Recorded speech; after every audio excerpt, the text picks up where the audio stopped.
PLC એનું full form છે programmable logic controller.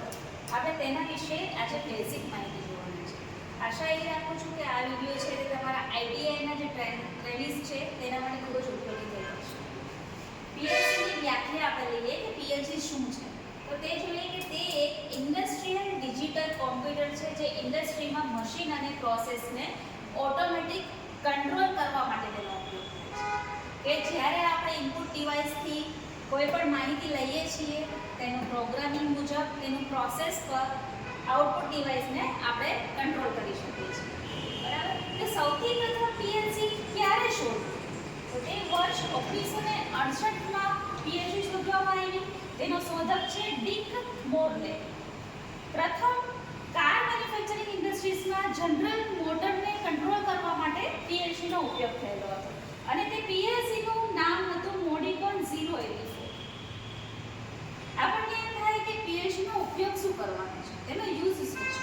તો અલગ અલગ ઇન્ડસ્ટ્રી જેવી કે આપણે મશીનને ઓટોમેશનમાં કે મોટર કંટ્રોલની અંદર કે પ્રોસેસ કંટ્રોલની અંદર કે પ્રોડક્શન લાઇન કંટ્રોલમાં, ટાઈમર અને કાઉન્ટર ઓપરેશનમાં, સેન્ટ્રી ઇન્ટરલોક સિસ્ટમની અંદર આપણે પીએલસીનો ઉપયોગ કરીશું. કે જનરલી એવી સિસ્ટમ જોઈએ છે કે જ્યાં પાવર પ્લાન્ટ છે, વોટર ટ્રીટમેન્ટ પ્લાન્ટ છે, કે ફૂડ પ્રોસેસિંગ ઇન્ડસ્ટ્રીઝ છે, કે પેપર મિલ છે, કે કેમિકલ ઇન્ડસ્ટ્રીઝ છે, તે દરેક જગ્યા પર આપણે પીએલસીનો ઉપયોગ કરીએ છીએ. પીએલસીનો બ્લોક ડાયાગ્રામ સમજાવું છું કે પીએલસીમાં મુખ્ય સીપીયુ સેન્ટ્રલ પ્રોસેસિંગ યુનિટ હોય છે.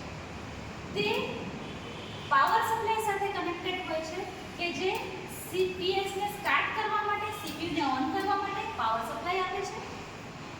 સીપીયુ સાથે પ્રોગ્રામિંગ ડિવાઇસ કનેક્ટ કરેલું હોય છે જેમાં આપણે પર્સનલ કોમ્પ્યુટરનો ઉપયોગ કરી શકીએ છીએ.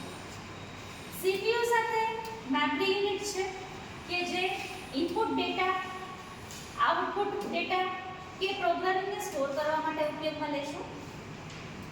સીપીયુ સાથે input output system module input output bus દ્વારા કનેક્ટ કરેલું છે.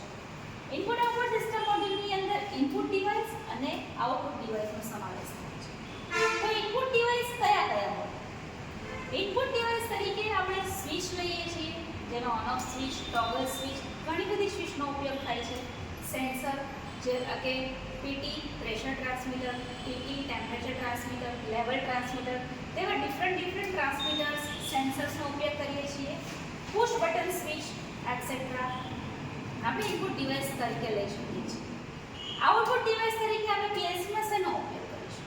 આઉટપુટ ડિવાઇસ તરીકે આપણે મોટર વાપરી શકીએ, લેમ્પ વાપરી શકીએ, રિલે વાપરી શકીએ, કન્વેયર બેલ્ટ અથવા તો કંટ્રોલ વાલ્વને કંટ્રોલ કરવાનો હોય તો આપણે તે બધા આઉટપુટ ડિવાઇસ તરીકે પીએલસીમાં તેનો ઉપયોગ કરીએ છીએ.